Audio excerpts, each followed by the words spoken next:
Welcome to the Veranda Financing Podcast. I'm Christine Mills. Before we begin, I'll just kindly ask you to go over to Veranda Financing Podcast and hit subscribe. It'll be very helpful. And also to leave a review. If you really enjoyed listening to this podcast, just leave a short review. Will be very helpful for other people to find this podcast. Well, today I'm dedicating this podcast episode to discussing ways you could position your company for private equity funding. Finding the right strategy to grow your business is critical for any entrepreneur, and knowing the timing of your decisions can be even more important. So today we're going to discuss ways you could situate your business to attract this private equity funding. And although private equity has received quite a buzz lately, I thought it would still take some time to explain exactly what it is.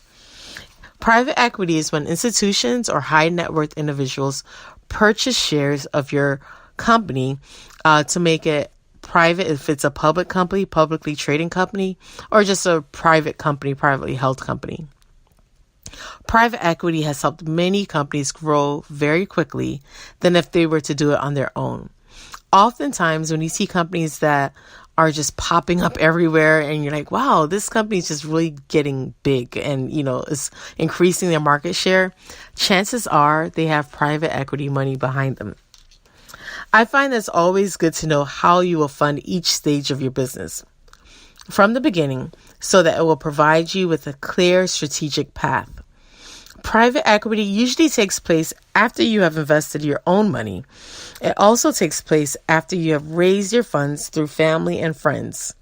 Lastly, companies that are approaching private equity firms tend to have already received bank financing.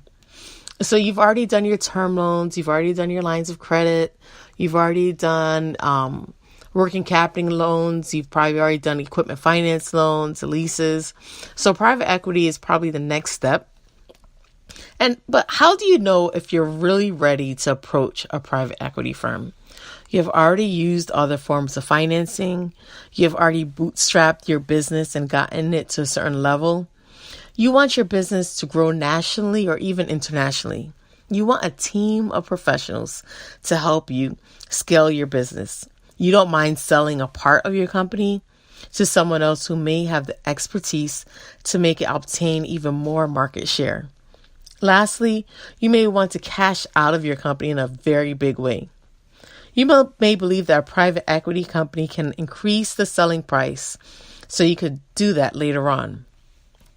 Private equity just might be right for you if you said yes to most of those questions above. 5 ways you can attract private equity funding is 1, to grow your revenue and pay attention to your profit margins. If you have ever gotten a chance to watch Shark Tank, you may realize that one of the questions the sharks always ask is, how much money have you made? Another question is, over how much time? There is a big difference between making $200,000 in 1 year or making it over 5 years. If you're trying to attract private equity, the number one goal is to prove that you can increase your revenues year over year. Secondly, investors love to see profitability and that it remains strong even while your revenues are growing. The rule of thumb is that for your revenues to grow, there are drivers that allow them to grow.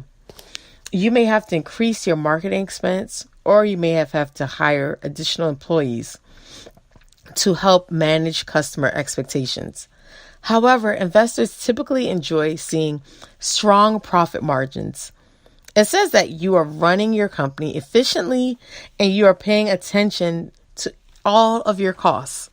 Secondly, create a business that is scalable. Is your business a one-woman show, or are you actively finding ways to make it run without you managing each cog in the wheel? Can your business model be duplicable in another city, state, or country while producing the same customer experience? If yes, you are definitely on the right track. It's always important to get in the minds of a private equity investor. They simply want a return on their investment. If they see a business that can grow and scale with the right team, it makes the investment all the more worthwhile. A scalable business will produce what our first objective was, to grow the revenues while managing your expenses. Number 3, it has to solve a need. What does Uber, Target, HomeGoods, Walmart, and Amazon all have in common? They all solve a need.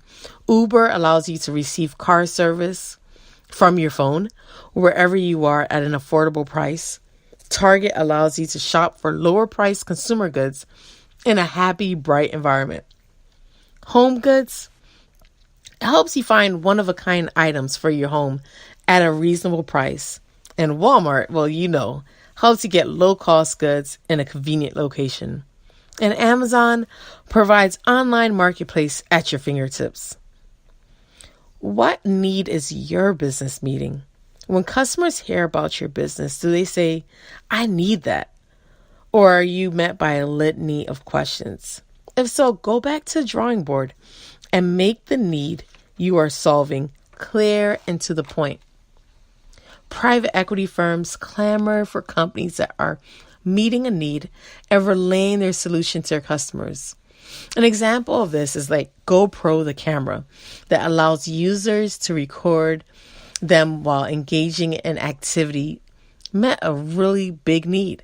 It meets the insatiable appetite we all have to share while we're doing anything: skiing, mountain biking, rollerblading, scuba diving. The company makes sense, and it doesn't require a great deal of convincing. Another example is a restaurant I loved while I lived in Connecticut. It's called Bar Taco. It's another example of this and has rapidly grown through private equity investment. The restaurant provides an eclectic, fun environment to eat tacos, share cocktails, and listen to a DJ mix of music. When I lived in Connecticut, I frequented this restaurant often, and you always felt as if you were transported to some resort off the coast of Mexico. Reflect on your company and write down some needs you are meeting. If you're coming up blank, ask some of your friends and family to help you or your customers. If you're still coming up blank, you may have to delve in deeper to your business model to ensure that you are actually meeting a need. Number 4, own your intellectual property. That's right. This is a big one that may often be overlooked. Owning your intellectual property helps with the valuation of your business. If you have ever seen the movie Founder about Ray Kroc and the McDonald's founders, you may have an idea of the necessity of owning your name. But not just your name. There are so many different types of intellectual property that you can own. Your formulas, the names of different brands under your company umbrella. But I like to say anything you create, you can own. You can own the intellectual property behind your creativity. And lastly, number 5 is have a strong management team. I can't emphasize this enough. I once had a manager that used to say that there's no I in team. It seems so trite and annoying at the time, but it's true. When I used to think of teams, I only thought of the cheesy corporation teams who try forced team building exercises like going out into the wilderness and falling backwards to learn about trust. But that's not it. This strong management team I'm speaking of consists of people with a singular vision and focus. These people will help you drive your results faster than you can by yourself. As you grow your company, find the best talent you can afford. If you find you can't quite afford the top talent, try interns, contractors, volunteers who believe in your mission. Then you can work your way up. Investors invest in people, not just ideas. The rule of thumb is to invest in an okay business idea with a stellar management team, not the other way around. I'll repeat. The rule of thumb is to invest in an okay business idea with a stellar management team, but not an okay management team and a stellar business idea. Because that business idea is not going anywhere if you don't have the right team. So to recap on today's episode, private equity is a great way to grow your business in exchange for institutional dollars, or high net worth individuals to own a part of your company. However, you have to prepare your company for private equity funding by number 1, growing your revenues and paying attention to your profits. 2, create a business that's scalable. 3, solve a need. 4, own your intellectual property. And 5, have a strong management team. Thanks for joining me today on the Veranda Financing Podcast. If you enjoyed what you heard today, please write a review. I really would appreciate it. And to let others know about this podcast. Also, if you want to learn more about Veranda Financing and ways I can help you grow your business, please visit www.verandafinancing.com. You can also follow Veranda Financing on Instagram and Facebook. And remember, Veranda Financing can help you meet, finance, and grow. Take care and God bless.